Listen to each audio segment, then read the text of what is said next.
Hello, everybody. My name's Wendy Edwards, and I'm going to do a series of podcasts on coping with your abuse.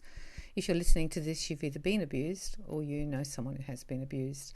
And I'm hoping that because I come from that background and have worked so long, decades actually, to try and get better, I think that it could be useful.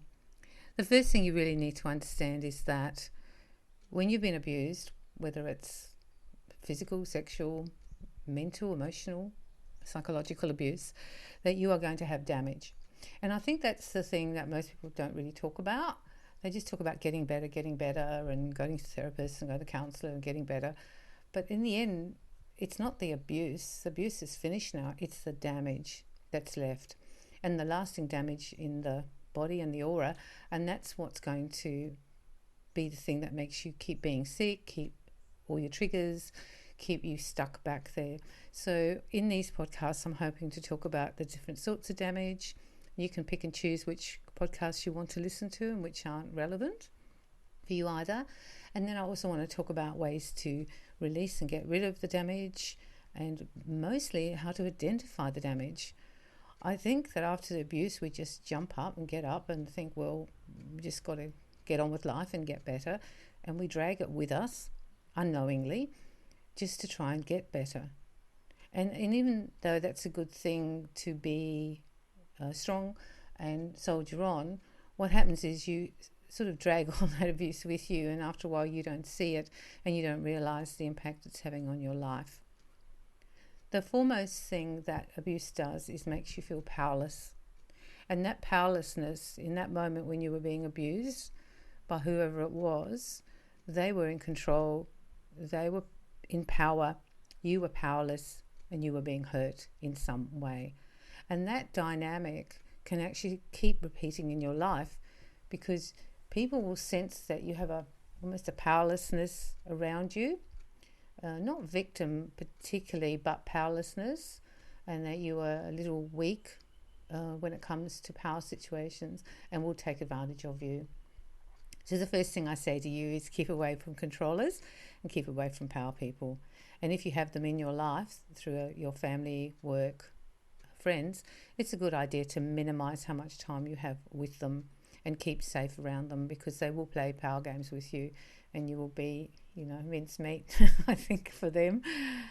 But as you work on your abuse, as you get stronger and deal with it, your power will come up. Because when you came in as a little kid, you had all this power and you felt strong and invincible, as little kids do. And then once you had these issues with the abuse and the fear and the anger and the hurt, betrayal, etc., came into your life, you started to feel powerless. You might also have issues with control. For example, you might either don't feel you have any control, or you might be overly controlling, and that's the way to keep yourself safe. So whenever you find yourself being super protective, super controlling, a bit over the top, have a look at the situation and see if it hasn't got something that's of yours in there, that you're actually trying to protect the other person or control the situation because you were in that situation and you couldn't control it. So control comes quite big, I think, with people who've been abused. You can heal from this, you can get better, you can let it go. The major thing you'll need to do is to work on all the emotions around it that you've trapped and locked in your body, and there will be many, and all your triggers that will come up as well, things that will just trigger it. You might still have flashbacks, which are pretty hard to take, and you might still be having nightmares. Many of you will have PTSD, undiagnosed possibly, but you'll have it, and you can get it as young as 4 or 5 and carry it with you your whole life without anyone, including yourself, realizing that you have it. So I want you to go and have a look at that and Google it and have a look at the symptoms, and you might find yourself up there on the computer screen, because when I looked at the symptoms, I'm like, yes. But it actually helped me, because I realized that what happened is, because of the abuse, I kind of got stuck emotionally.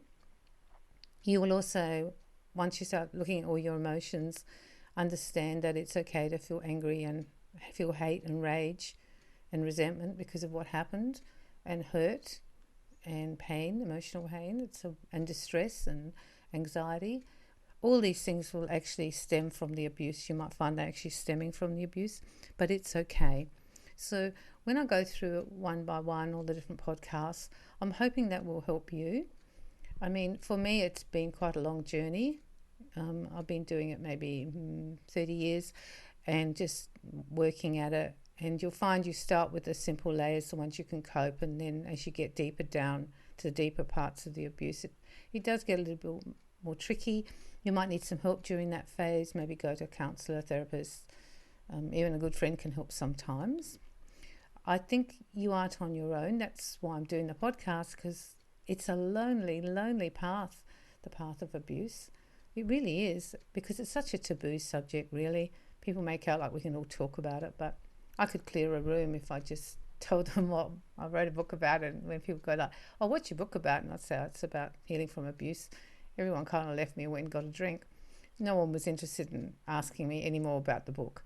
So it's a lonely path, and that's why I'm also doing this podcast, because I don't want you to feel alone, because I'm here and I understand. And when you hear my voice, you can hear it in my voice. We'll go through all the different parts. Some of the things I will say you'll be able to use, some of them won't be applicable for you. But all in all, as you work your way through it and release it and let it go, and that you can really heal. That's what I actually believe. While we're carrying it, we can't heal, but once we start letting it go and moving on from it bit by bit, then we heal, and we take our power back, and we love ourselves again, and all that self-loathing, and we forgive ourselves, because for most of the time it was not our fault. If you're being abused, usually it's at the foot of the abuser. You need to remember that.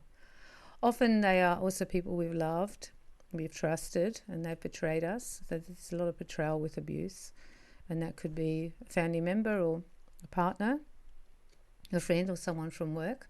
So you need to factor that in, that the breach of trust goes with the abuse, because abuse is a breach of trust. Because when someone abuses you, they break your trust that they will never hurt you, and they love you, and they'll take care of you. I want you to keep positive about it. You're going to have some, what I call the dark days, when it's all too much for you. Don't go to work, stay home, watch Netflix, eat chocolate, have a bath, whatever makes you feel better. I just kind of feel that you can heal from it. That's the most important thing. And you will have times when you get stuck, and that's okay, because sometimes some of the parts are hard to do.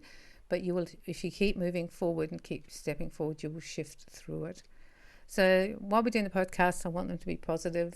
I know some of the subject is not nice, but you've been through it, and you were probably on your own for the most part going through it, either as a child, teenager, or an adult, and you survived it. So clinging it off, you've actually got help now. I want you to remember that.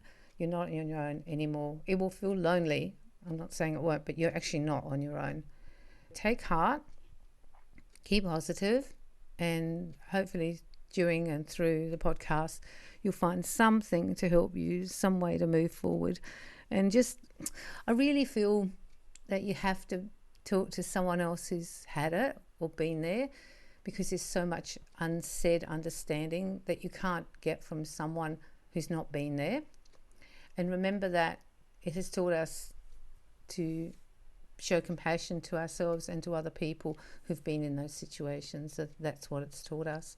So there are some lessons that come from abuse, and ultimately you can choose a life where you don't have abusers around you, or you learn how to put up boundaries if you have to be with them, say if they're in your family or whatever, and you can find ways to do that. So I'm wishing you well, and I'm hoping, even though the subject's pretty horrible, I'm hoping that the podcast will actually be light and be helping you and give you some hope. And I'm sending you lots of love and lots of light.